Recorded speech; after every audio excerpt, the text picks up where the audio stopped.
to his medical instructor, "How wonderful! This is the first time I see a human stomach while it works."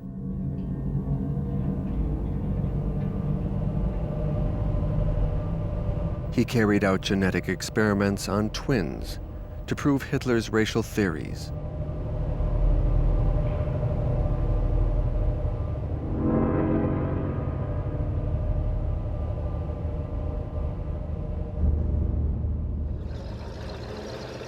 But Mengele managed to slip through the net. How many Nazi criminals vanished into the millions of refugees who were still roaming all over Germany?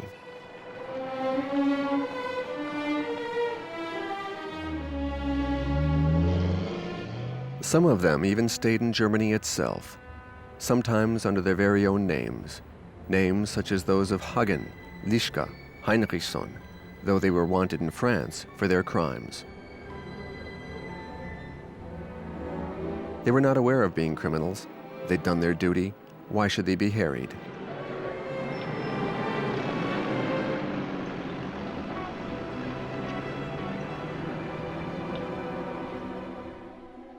But Mengele has no choice. His name has come up at the doctor's trial in Nuremberg.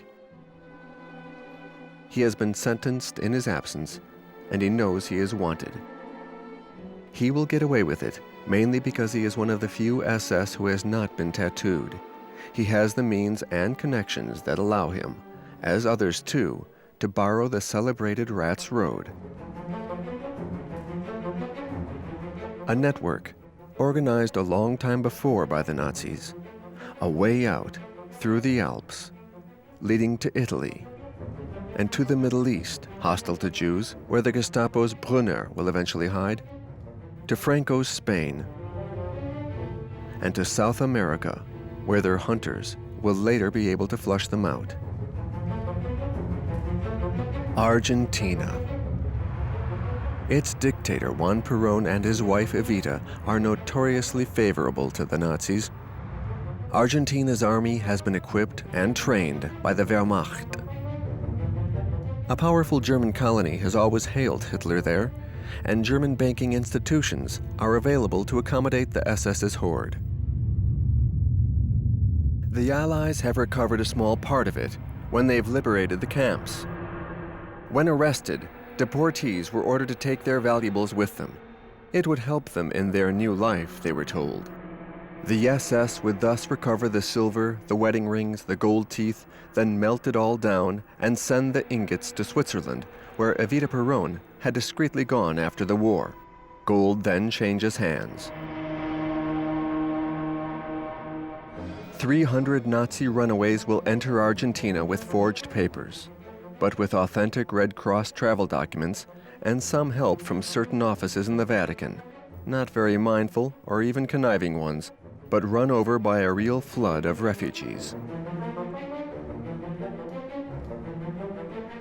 Thus flees to Argentina the SS Adolf Eichmann.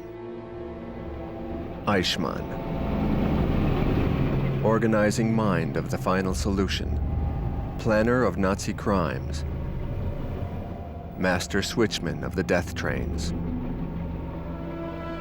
His convoys of deportees from all over Europe run to the death camps. Right-of-way trains that keep running until the downfall of the Reich and Hitler's last breath.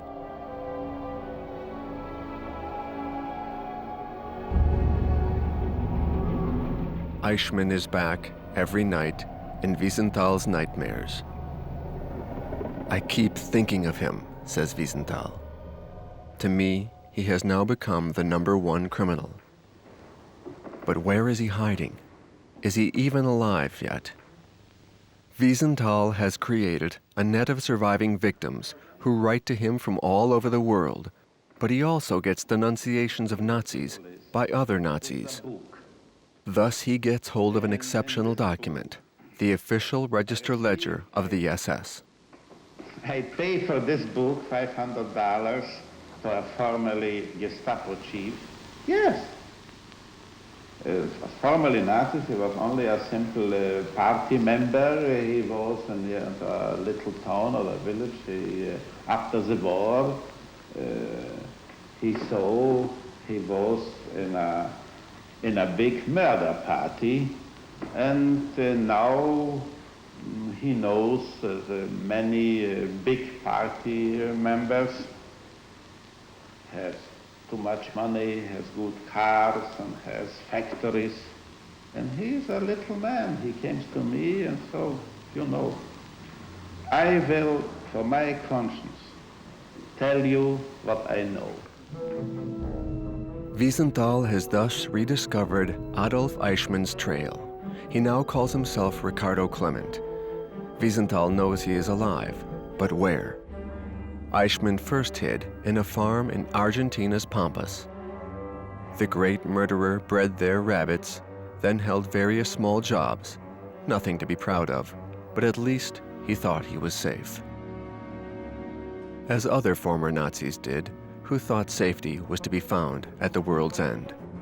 A world's end for them such as Bariloche, a small town in the Andes. There, those runaways have had cottages built in the Bavarian style, while still dreaming of a revival of Nazism.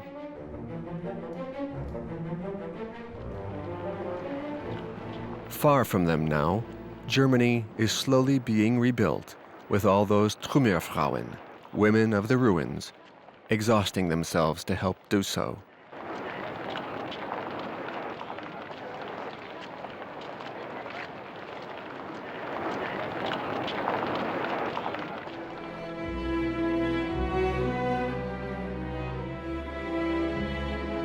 But the Germans also need to recover their own memory. The very few who try have a hard time of it. Wiesenthal feels isolated. He guesses that it will take another generation to face such a past. The children of Germany's 0 year are growing up with their parents' silence, as does Beate. Des parents qui faisaient partie de la majorité silencieux, qui ont voté pour Hitler. Mes parents n'étaient pas des résistants, c'était pas des nazis non, pas des nazis non plus, mais c'était leur, en principe c'était ces familles qui racontaient rien aux enfants. On ne se posait pas de questions.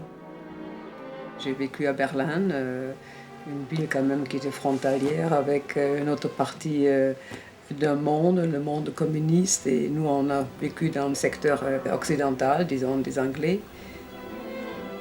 Et donc, j'ai vu une ville divisée et puis les forces d'occupation, ça m'a certainement formé.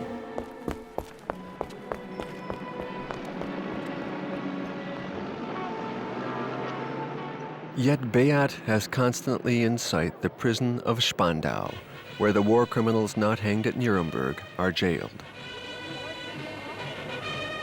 The people of Berlin come and watch the changing of the guards of the four occupying powers. British or American military police, French men-at-arms are everywhere. The Soviet soldiers are locked up in their lookouts by their officers to prevent them from fleeing to the west. Spandau Prison is a huge medieval-like jail building whose upkeep costs are outrageous for only 7 prisoners. Among them, Rudolf Hess, Hitler's heir apparent, who will cover his cell's walls with photographs of the moon.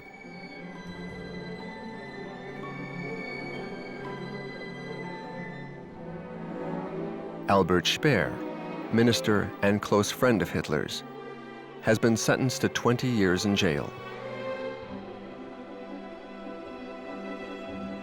On the other side of these walls, in the Soviet zone, a great amount of placards denounce the absence of von Papen at Spandau.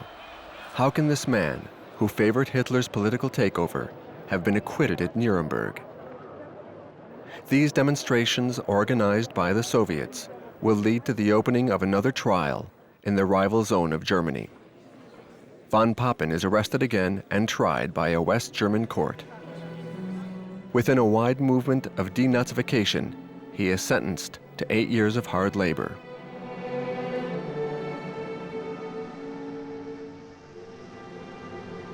Millions of Nazis, or Nazi sympathizers are then harassed.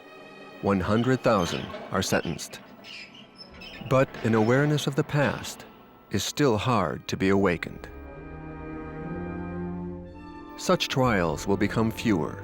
People in Germany want to forget Nazism and turn the page. Even those who were tattooed as they entered Auschwitz.